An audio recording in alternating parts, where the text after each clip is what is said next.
Namaskar.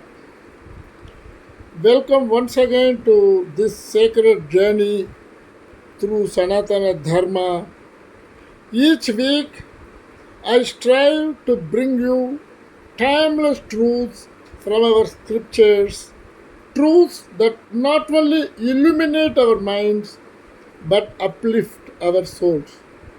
This week, I wish to share with you an intensely powerful and spiritually instructive story from the ninth canto of Srimad Bhagavatam, the story of King Ambarish and sage Durvasa.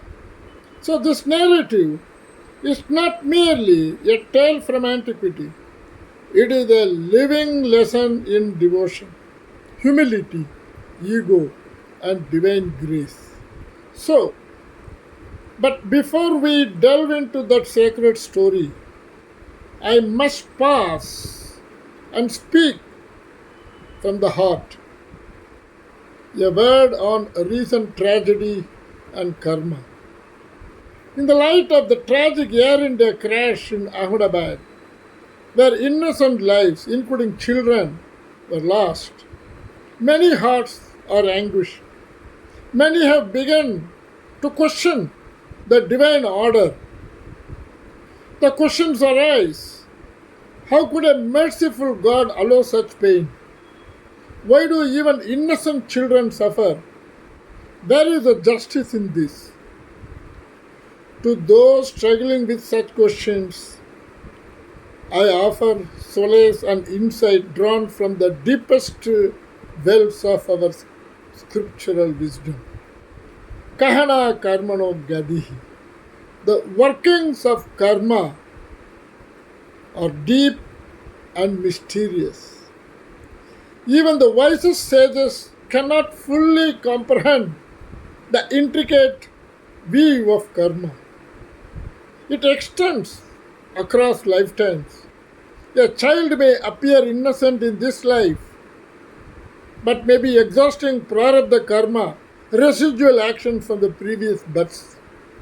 Remember, Abhimanyu, the valiant son of Arjuna, died young despite Krishna's presence, yet his death shifted the tide of Dharma.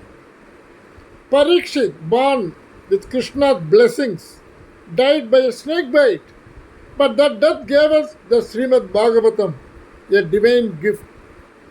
Adi Sankaracharya, the beacon of Advaita, took Samadhi at the age of 32. Short life, yet complete in purpose. Hence, early death is not a punishment, but often a fulfillment of divine destiny. And sometimes, calamities are not individual karma, but samasti karma, collective karmic unfolding. Tragic as they seem, they may still be a part of cosmic perfection beyond our perception. So, yadruchaya swapapannam swargatvaram abhavrutam. That is, a death that comes unexpectedly in a righteous context opens the gates to heaven, Bhagavad Gita says. Let us not blame the divine. God is not a punisher, He is Sakshi, the impartial witness. Karma Phaladada, that is, the dispenser of results. So, Ananya Chindanto Mam ye Janaha Parvipasate Tesham Nityabhiktanam Yogakshemam Vaham Yaham. That is, to those who constantly think of Lord with unwavering devotion, He provides all they need and protect what they have. Bhagavad Gita. So even amidst sorrow, faith is our compass. Loss is not abandonment. It is a call to deepen our surrender. And Isvara Sarvabhutanam Hridate Arjuna Tishtati. So the Lord resides in the heart of all beings. So let us replace doubt with dharma, despair with compassion, and grief with spiritual maturity. Let's realize that Om Purnamadah Purnamidam Purnat Purnamudachade Purnasya Purnamadhaya Purnameva Vasishyate. This is perfect. That is perfect. From the perfect arises only perfection. Let us trust to this cosmic completeness, even in the face of mortal sorrow. So, now to the story of King Ambarisha and sage Durvasa. King Ambarisha, a glorious ruler of the Ishvaku lineage, lived not in indulgence but in devotion. Though prosperous, he was humble, anchored in daily vrata, especially the Ekadasi Dvadasi fast dedicated to Lord Vishnu. One day, while observing Dvadasi Parana at Madhubana, sage Durvasa appeared, and Ambarisha welcomed him with reverence and invited him to eat. Durvasa said he would bathe in Yamuna first, but the auspicious time to break the fast was nearing. If delayed, then the vrata would be invalid. Yet eating before the guest would be adharmic. So, caught in this moral dilemma, Ambarisha sipped water, neither a full meal nor a total fast break. Tulsi Jal, after consulting learned Brahmins. But Durvasa, known for his fiery temper, saw this through yogic vision and returned in rage. So he said, and Sishepa Mahatejaha tu Keshandat Koba Sambhav. He plucked a hair, created a fierce demon, and hurled it at Ambarisha. But the king stood calm, hands folded, his heart fully surrendered.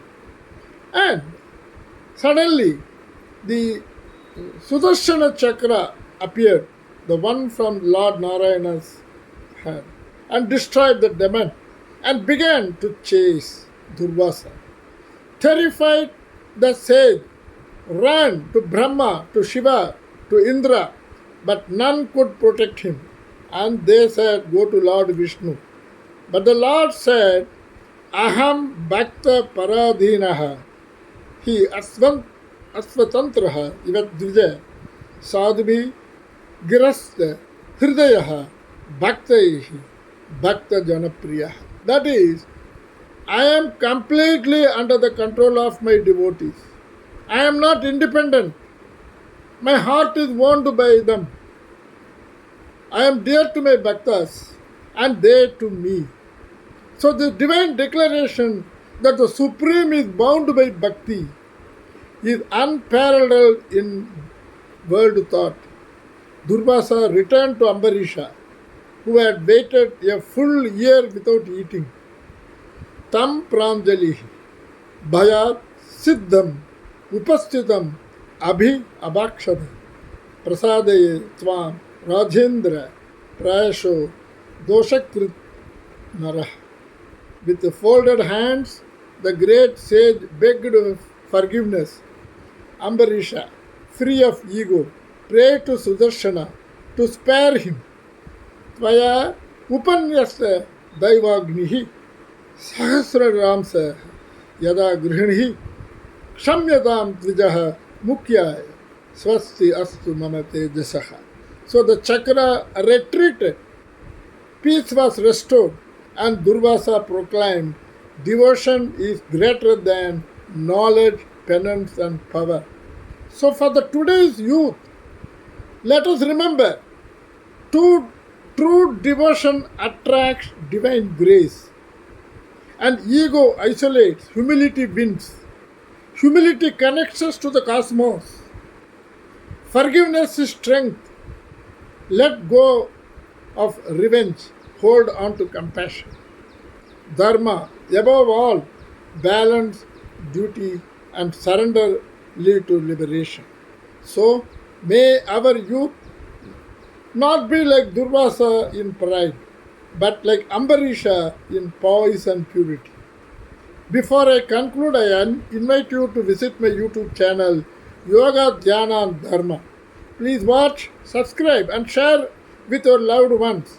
Start from the early episodes and walk with me through the Vedas, Upanishads, Itihasas, Darsanas, and the 18 Puranas.